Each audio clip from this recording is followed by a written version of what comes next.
There are moments in life that split everything into before and after. For Jennifer Ballou, that moment came in Afghanistan.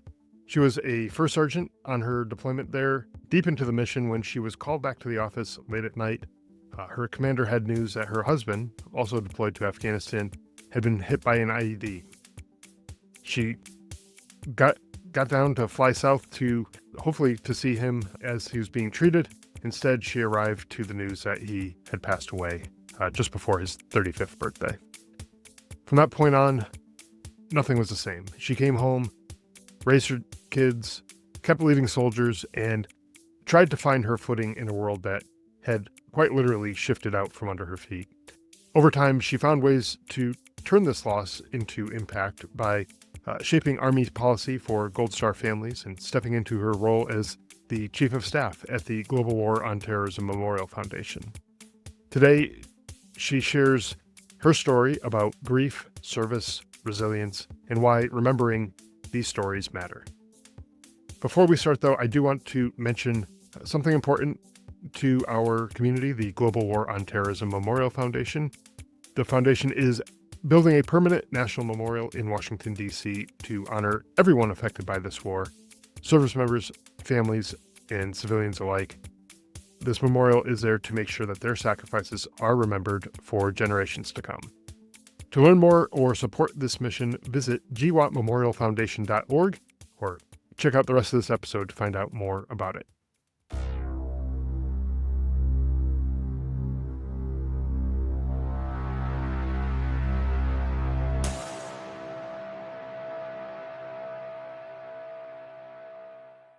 Hey, Jen, welcome to the show. I'm really glad to have you here, and I've been looking forward to this conversation for quite some time. But I'm glad we finally got this on the calendar, and we're gonna get this conversation going. Yeah, thank you so much for having me. Likewise, I've been looking forward to this for a long time. Yeah, absolutely. Just as background for folks who don't know you, you and I, we met at the Military Influencer Conference last year in 2024, and you guys were gracious enough to bring me on to the Global War on Terrorism Memorial Foundation as a fellow, and it's been an amazing experience so far, and I'm sure we'll get into more into that and more into the foundation and everything in a little bit. But for folks who maybe aren't familiar with you and your background, tell us a little bit about yourself. You know, you were in the Army, kind of deployments and all that kind of stuff. Tell us a little bit about yourself and your background. Sure.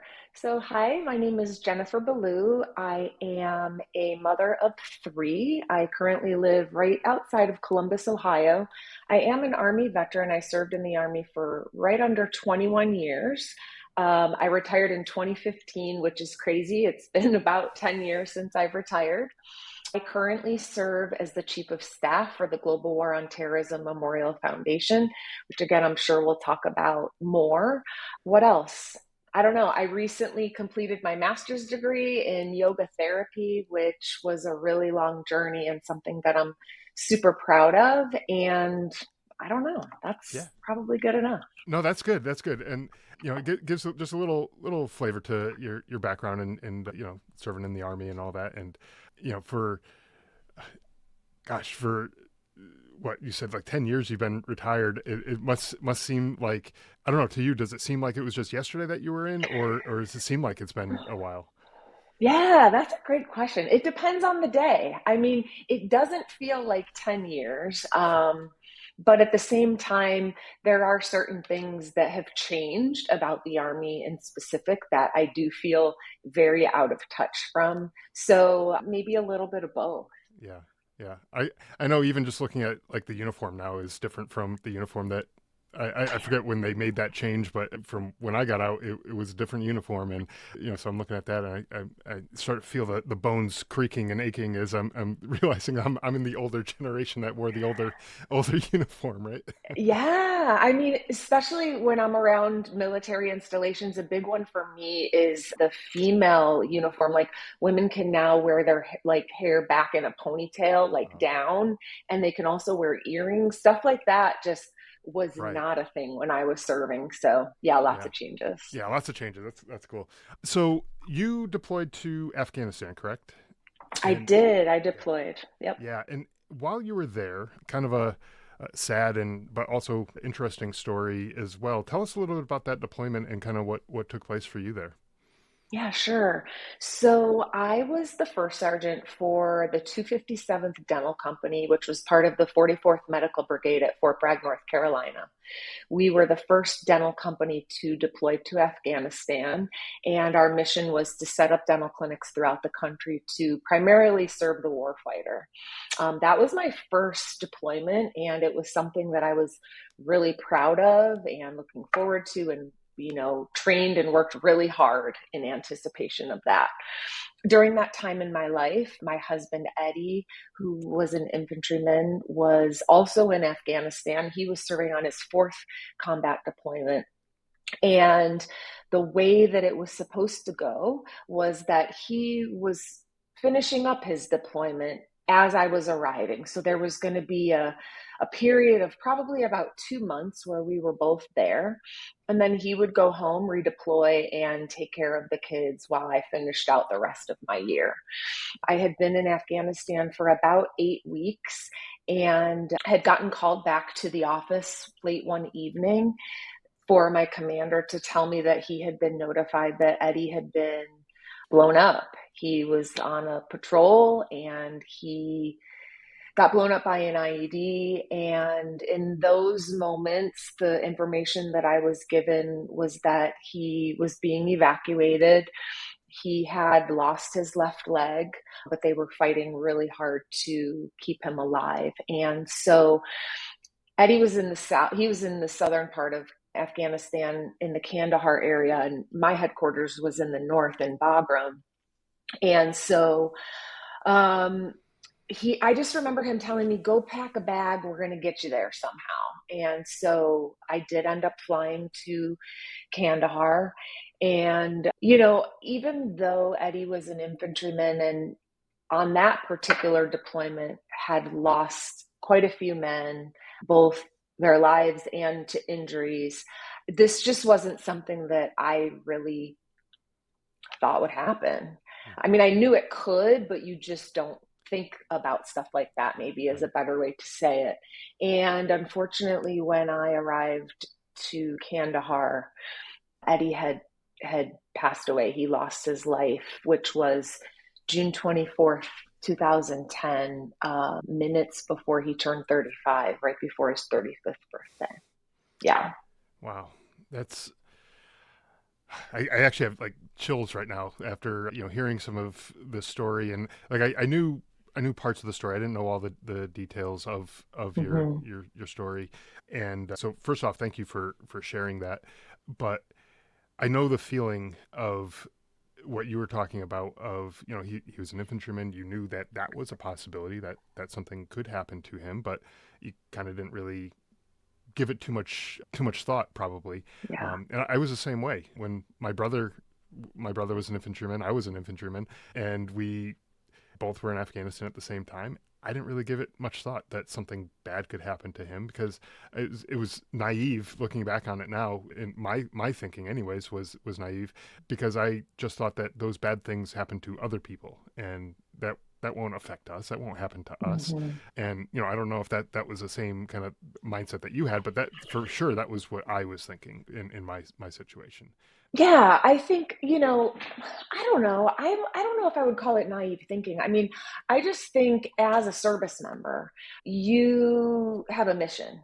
Mhm. And in order to accomplish that mission, especially in a period of war or, preparing to deploy, you have to keep your eye on what's ahead of you and try to not let yourself, be swayed or thinking about too many other things. I mean, Sure. people always say to me too, I don't know how you did it, how you, left your kids. And it's like, well, I mean, I get those comments, but I think if you wear the uniform, you get it. Like, it's Sure. not that I wanted to leave my kids or my family, but when we raise our right hand and we say that we're going to protect and defend our nation, you do what you're told to do.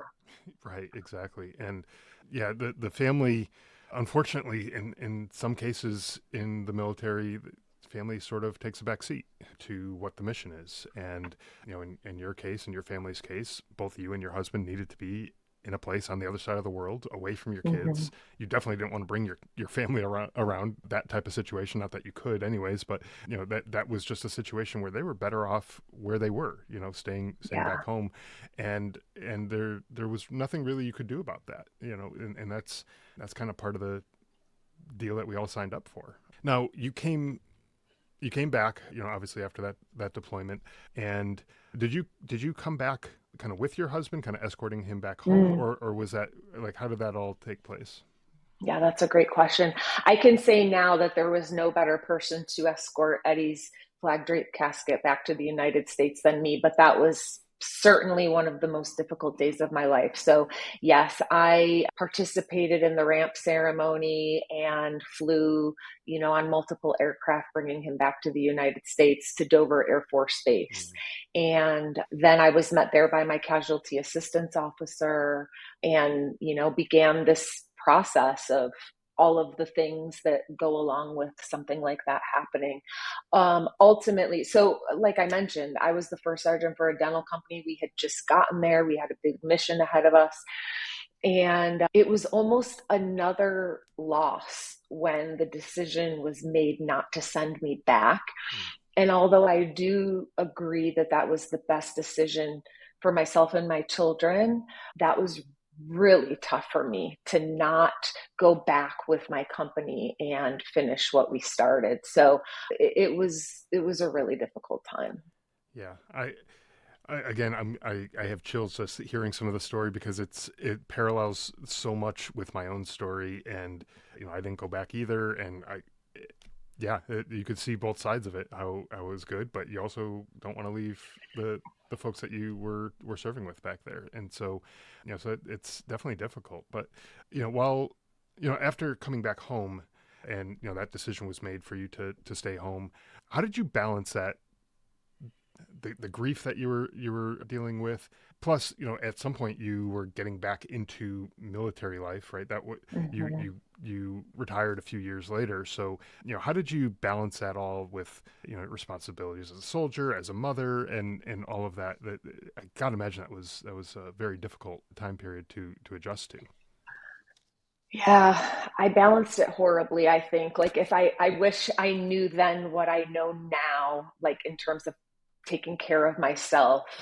Mm. I all of a sudden became a single mom of two young children who was also a senior NCO in the Army, who also months later was asked to help stand up the resilience program for the largest installation in the Army. And ultimately, I went to go work on that program at the Pentagon.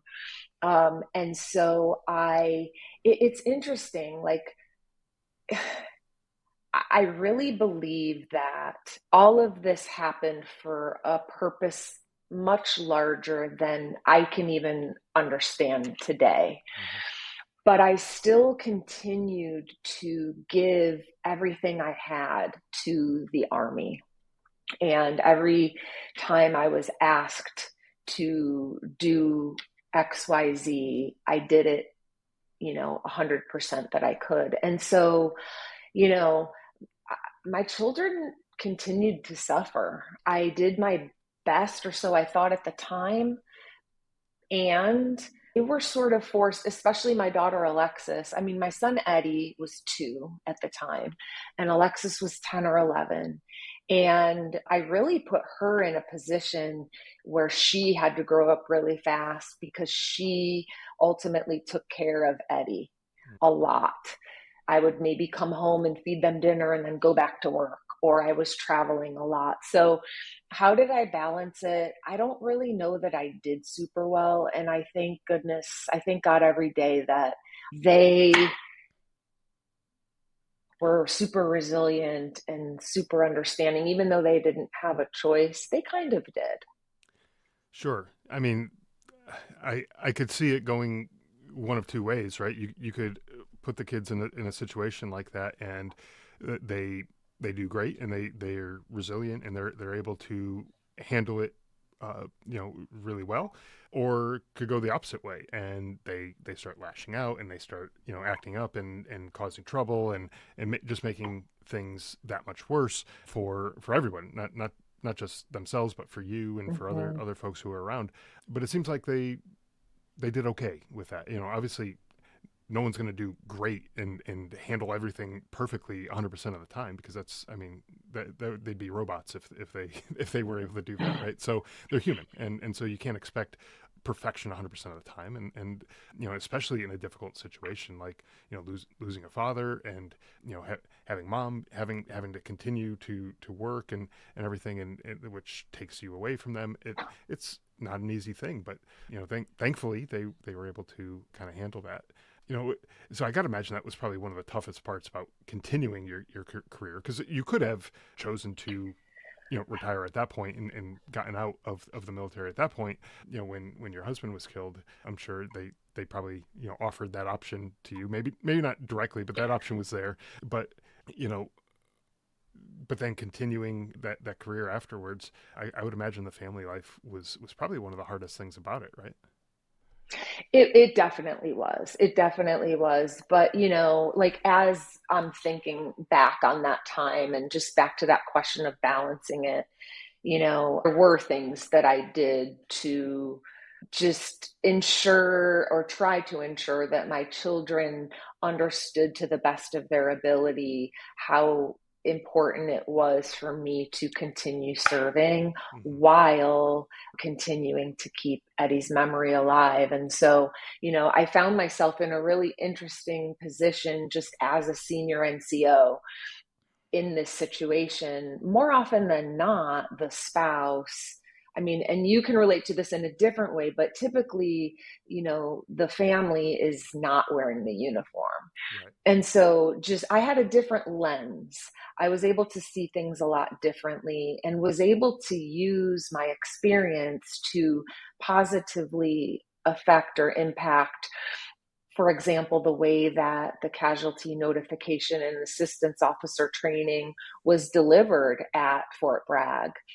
I was able to share our story with so many different people in so many different situations, which I really quickly learned was not only helping other people, but it was also helping myself. And so, circling back to my kids, just talking to them about those things, I think helped them to understand my decision to continue serving. Well, and it also shows them too that it's okay to talk about these things. Like, there's going to be Mm. days you're going to feel sad, that you're going to miss dad, that you're going to be, upset even, or whatever, and that's normal. You're supposed to feel that way from time to time, and it's also okay to talk about it, and showing them that. I think that's a good thing, to be able Yeah. to kind of lead by example in that way. I know, kind of just I had kind of the opposite reaction, from my experience. I kind of, and again, I didn't handle this in a great way either.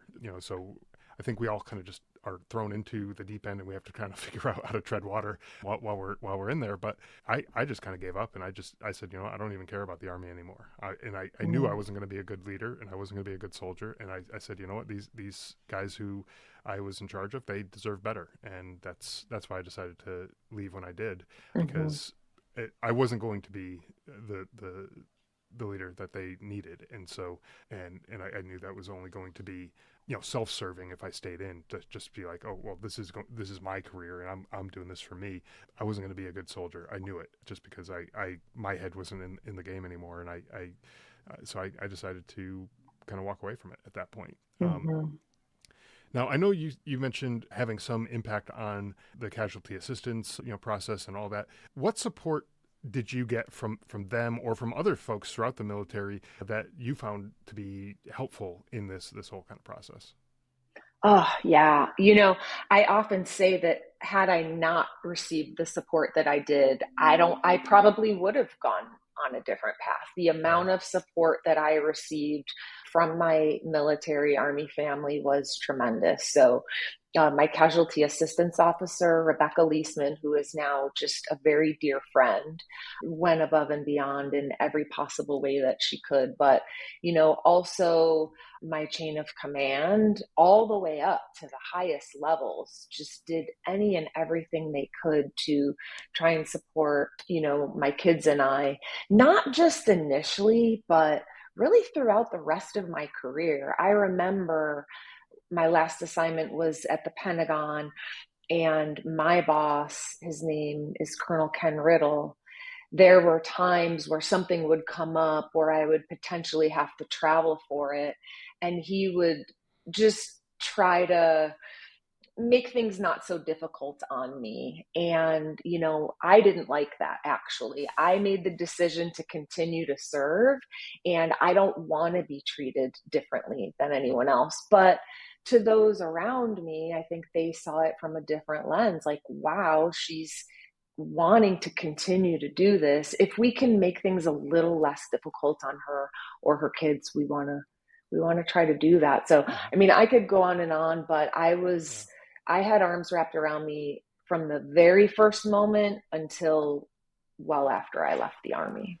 Yeah, and I can kind of see it both ways. I see your point of like, hey, I made this decision. I'm a grown up. I can make these decisions, and you don't have to treat me differently. But on the other hand, I could see the other side of it where, look, you've already given up so much. How can we ask you to do anything more? And if we can make it whatever we are asking you to do, if we can make it just that much easier for you, then we're going to try to do that. And so I could see it both ways. And, there's I don't think there's any right or wrong way to approach it, but, it's a difficult balance, I suppose. Right.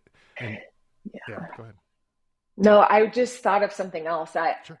I had this experience where shortly after Eddie died, I was put on assignment, PCS, to Fort Leonard Wood, Missouri, to be a first sergeant there. And I mean, without going into too much detail, some pretty high level service members basically told me, you chose to stay in the Army, so either you take this assignment and you go be first sergeant again, or you get out. Like, those are your choices. I was just like, holy like, wow. And there were leaders that were a little bit higher than that caught wind of it and took care of the situation for me and allowed me to stabilize at Fort Bragg just for a little bit longer until I was able to get my footing again and, be able to have my personal affairs in order. Yeah, well, so I suppose there is a wrong way to handle it. But, looking at that, yeah, that's probably not the best way to handle these things. It's like, here, either take this job or get out, or whatever. And I don't know, that kind of rubbed me the wrong way as you were saying that. I was like, oh, like whoever said that was they definitely didn't have the bedside manner that they probably should have had. But it's again, it's a difficult balance, and where do you draw that line of treat you like everybody else, and hey, yeah, also recognize that there was a pretty large sacrifice there, and Yeah. There's a, where do you draw that line? And I suppose everyone's going to treat it a little bit differently, right? Now, were there anything, like, if you were to look back at this whole experience, anything that you felt like the Army did well or maybe didn't do well to prepare families for this type of reality? Mm-hmm. Mm. Yeah, I mean, again, I just feel like I was in a little bit different of a situation because I was also wearing the uniform. And Yeah. so a lot of the things that organizations do to prepare families for these, especially combat deployments, I wasn't necessarily participating in because I was doing my own thing as well. Right. But I do want to speak more to like after it happened. Sure. So preparing us for it, I mean, we were prepared, I think, as much as we could be, as much as we could be. But I mean, afterwards, I had some really great opportunities. I mentioned one, influencing the casualty assistance and notification training at Fort Bragg, but I also got to sit on the chief of the staff.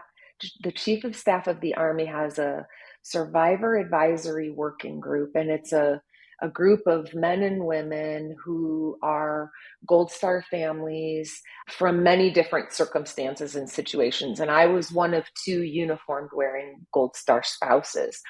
And I got to impact or influence Army policy.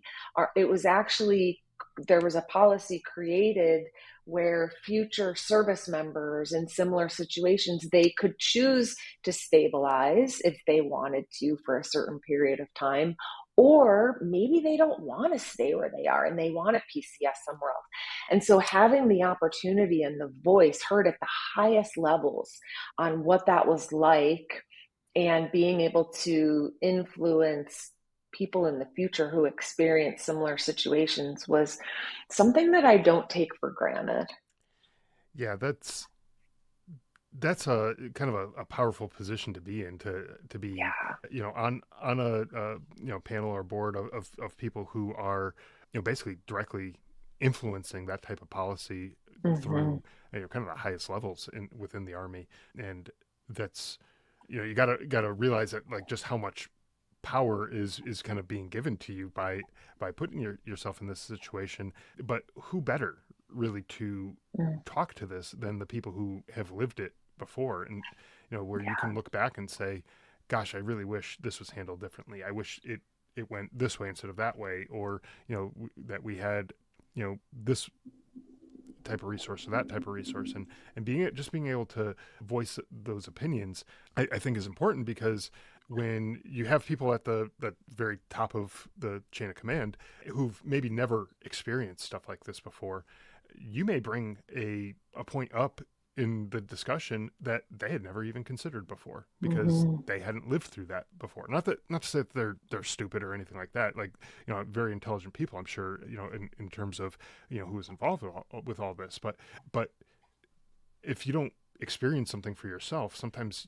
you don't know what you don't know until it happens. And even you, just a few days prior to your husband's passing, you didn't know what you didn't know either. And it's Mm-hmm. like, that's not to blame anybody. It's just, once when you start living through it, then you get the experience, and then you can start speaking from that experience to kind of help other folks out. And so I'm glad that they kind of made the best of a bad situation, where they were able to bring people in with those experiences. Yeah, terrible experiences, but hey, you had to live that experience anyways. You might as well, make lemonade out of those lemons, right? Make something good out of it, and try to help other Gold Star families who will come after you with some of these policy changes. And that's a real powerful thing that you did. And yeah, I think, I don't know that I would be able to turn something like that down. Had that been offered to me, like, hey, we have this position here and you could do, X, Y, and Z, that probably would have kept me in the Army, because I would have been like, Mm. yeah, there were, I had some words that could have been said, Yeah. you know. Yeah, well, it's interesting. I mean, that opportunity didn't come right away. It Hmm. came like obviously after I had that experience Sure. where I was almost, sent to Fort Leonard Wood. And, if I would have been sent to Fort Leonard Wood, who knows what would have happened. But um, I am grateful for that opportunity. And something that I always would think about was, I mean, at the time I was a first sergeant, and I had access to the ear of some senior Army people that, you know, junior enlisted or junior soldiers probably didn't have that same opportunity or won't in the future. And so, how can I use this opportunity to help those people who maybe their voices wouldn't be heard, or they don't Yeah. have the opportunity that I did during Sure. that time? And so, yeah, it was a blessing, an interesting blessing, but a blessing nonetheless. I want to switch gears just a little bit here. I know we briefly mentioned at the beginning of the episode the Global War on Terrorism Memorial Foundation, your work there as a chief of staff there, but you didn't start off as chief of staff. How did you get involved with the Global War on Terrorism Memorial Foundation, and what kind of led you into that direction, and to Mm, get into your current role? yeah, thank you for that. Well, several years ago, I received a message on LinkedIn actually from the president and CEO of the Global War on Terrorism Memorial Foundation, Michael Rodriguez, just saying, hey, I've been working really hard on this project for the last several years. I would love to give you an update on where things are. And I'm just thinking of absolutely. I knew a little bit about the work, but I didn't know where they were at that point. And so he graciously spent probably a solid hour just sharing everything with me, the two bills that had been passed and all of the hard work that had gone into the foundation up until that point. And at the end of the conversation, he said, I know who you are. We're connected through his ex-wife Kelly. I've known who you were for many years, and I've always wanted to have you a part of the team. I'm going to be starting a fellowship program, and I'd like to invite you to be our first Gold Star Fellow. And as you can probably relate to, there was zero hesitation. I Sure. said, yes, absolutely. So I am honored that I got to be the foundation's first Gold Star Fellow, which is an opportunity really to help spread awareness about the work that the foundation is doing in different ways. And I say Rod made the mistake of telling me that at some point he wanted to bring me onto the team full time, but stars had to align. Sure. And so I just made sure that I was very clear with him that if and when that situation presented itself, I was all in, no matter what the opportunity was. And so, yeah, in November of 2023, he offered me the opportunity to be the chief of staff, and I've been with the foundation ever since. That's awesome. Yeah, and the foundation is such a great organization. Not just the mission, but the people who are working for it. Everyone that I've met who is working for it has just been an incredible individual. So you guys have done a great job assembling a rock star team that is out there. But the important thing is the work that is being done for this memorial. And to me, when I first heard about the memorial, I was thinking to myself, finally, there's going to be something that's being built here, for the global war on terrorism generation. I guess you could pluralize that even if you want, but because it's been such a long, drawn out war. So many people were involved in it, not just from within the military, but civilians as well, through the FBI, the CIA, the DEA, all these other alphabet soup organizations that are out there, right?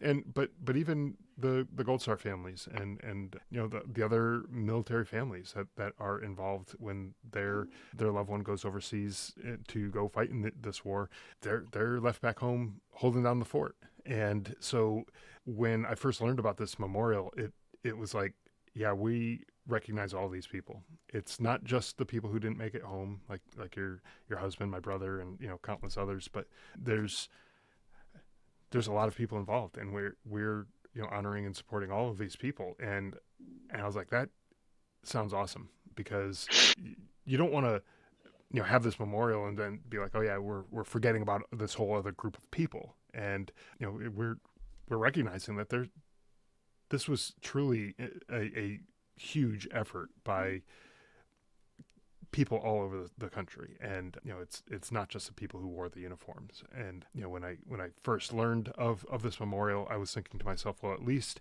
by the time this memorial is finished, I probably won't have to be wheeled off of an airplane to go visit the memorial like some of these World War II veterans, who are going to see the World War II memorial, who are in their 90s or so, or even older. It's going to be something that I can walk to in my own 2 feet, and it's going to be there for generations to come. And I think it's just an incredible thing that's being done. And for the individuals who don't know about the memorial, every time I talked to someone about it who hadn't heard about it before, they're like, wow, that's amazing. And they're super excited and really stoked about it. So it's really, truly a great project to be involved in. For the Gold Star families, I kind of mentioned before, like that they're kind of included in this memorial and kind of who's being supported by it. I feel like, you may be, one of the more uniquely qualified people to speak on this, having served and also having been, Gold Star family member. What do you hope that, those families will be able to kind of take away from this memorial and get out of it? Mm, yeah, that's such a great question. I always hesitate to speak on behalf of groups of people Sure. because I think that all of our experiences are unique to us. However, I do hope that the Gold Star families in particular feel as though their sacrifice was not in vain, their family sacrifice was not in vain, and that um, our nation recognizes that, as these losses were happening and the rest of the nation was kind of like continuing on and not really thinking much about what we were doing over there, it wasn't for nothing, Mm. and we are eternally grateful for those sacrifices. Yeah, I was in DC a few years back, and I went for a run in the morning around the mall area, and when I got to the Vietnam Memorial and I saw all the names written on that wall, I stopped and I kind of like I just slowly like walked by and I was looking at them, and to think that every single one of those names on that wall, they had parents, they had possibly they were could have been married, they could have had kids, they could have had other people. There's a person behind that name. It's not just a name etched in stone. There's a person, there's families, there's people who cared about that person. And when you look at that and you kind of just think of the gravity of, it's not just one name. You look at it and there's tens of thousands of names written all over the wall. Every one of those had a story. Everyone had a background, and everyone, you know, should be honored in a way that's fitting. And so I think that this memorial is going to do just that for this generation of this war, really, that everyone who participated in this in one way or another. It's going to be there to help kind of say, hey, we're not going to forget the sacrifices that were made, whether someone didn't make it home, or they maybe didn't come home whole. They could have lost something over there, and we're gonna remember them, and we're gonna remember everybody and all the sacrifices that were made, big and small. And that's why I think it's so important that it's being done now, and not waiting 50 years from now, or something where it's at that point kind of a starting to fade out in people's memories. And so having something there, concrete and solid in the moment of, when it's still fresh in our minds, is, I think, is important, you know. Yeah, and something else I think is important to mention here too. I mean, you've done a good job of saying a few times that, this memorial will honor absolutely those lives that were lost, but also the uniformed wearing men and women who served in the global war on terrorism, the non-uniformed wearing men and women, the families, those whose lives have been lost since returning home, perhaps by, you know, cancer, or perhaps death by suicide, or multiple other ways. This memorial will tell the whole story of all of the people who served and sacrificed in this war that continues today. I think that's the part that is really important too, is it's not only those who did, but those who are Yeah. and will. So we're building a memorial for the future as well, for things that, for people who are currently and will continue to serve in this global war on terrorism that has no end in sight. So I just wanted to make sure I mentioned that as well. Yeah, and that's a good point, and I kind of failed to mention that, but yeah, I think a lot of people don't realize what you just said there, to be true, that this is kind of an ongoing thing. This is not, like it's not, it wasn't done just because we pulled out of Afghanistan, back in, what is it, 4 years ago now. Just because we pulled out of there, that wasn't the end of the war. I mean, that was the end of our time in Afghanistan, for sure. But it doesn't mean that there aren't still troops being deployed overseas. I mean, there's people going all over, and there's still fight to be had. So That's you know, right. I think that is an important thing. And you know, even amongst some service members, I think, and veterans, they don't necessarily realize that it's still an ongoing thing. And so this is this is a big piece of that. And I'm glad that you mentioned that, because you know that is an awareness piece that we need to, you know, make people understand, is that there is a there's still a fight going on. And it's, yeah. Yeah, education is a huge part of our role or our mission, if you will, is just ensuring that any opportunity that we get to educate about the global war on terrorism and or who this memorial will honor is something that we do every chance that we get. Yeah, absolutely. And I know just through the few events that I've participated in, as far as, you know, kind of talking about the memorial and everything about it, you know, it seems like it's touching to everybody, whether they served or not. Just knowing that there's something that's going to be there, and it's really important to keep that education piece going, to help, you know, raise awareness and make sure that people understand what this is all about. If you were able to speak directly to other families of the fallen, you know, coming from your background, your perspective as a veteran, as a Gold Star family member, but if you could speak directly to some of them, what message would you want to leave them with, as far as, you know, what this memorial is, you know, from your perspective, not saying, you know, kind of in general, you know, for everybody, but you know, maybe a better way to Mhm. phrase that is, what's the importance of this memorial to you specifically? Yeah. Well, thank you for that question. The foundation has four tenets that are really our North Star, or the things that keep us on a path moving forward, and they are honor, heal, empower, and unite. And so this memorial will do those things. We will honor the lives that have been lost in this ongoing war, as well as the other groups of people who I mentioned or we've mentioned that have served and sacrificed, honor, heal. We know that this memorial will provide an opportunity for healing in many different ways that will make more sense once the design is public. Honor, heal, empower.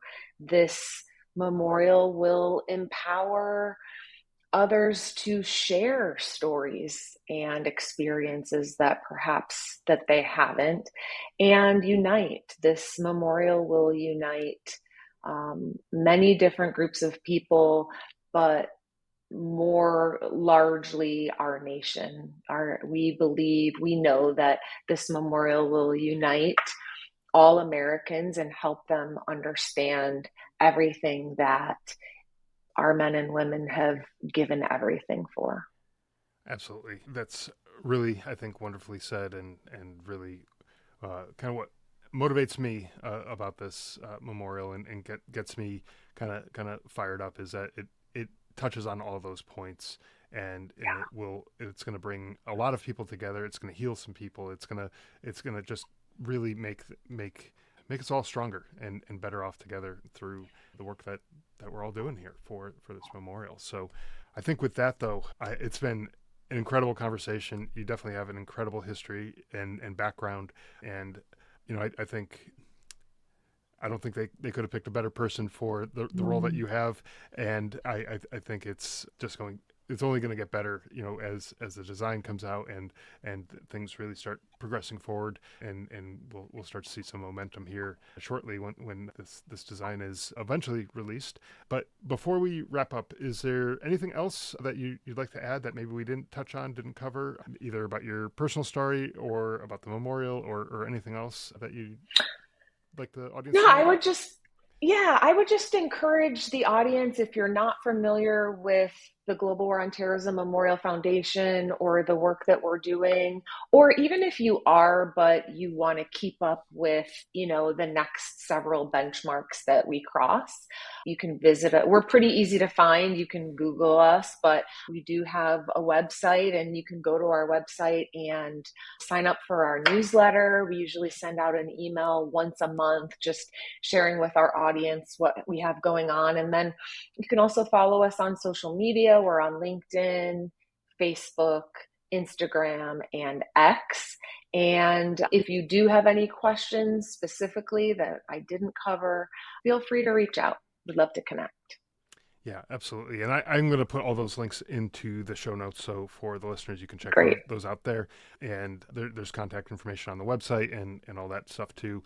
And importantly too, if any of this kind of resonated with any of the listeners here and you want to support the memorial in any way, there's also donation information on the website as well. So, if that you feel moved to make a donation, please absolutely go ahead and do that. Every little bit will help. It kind of pushes across the finish line. So Jen, thank you again so much for coming on the show. This has been a wonderful conversation, and thank you again for sharing your story. It's been a pleasure getting to hear a little bit more about it. Appreciate you. Thanks for having me as a guest. Yeah, you bet.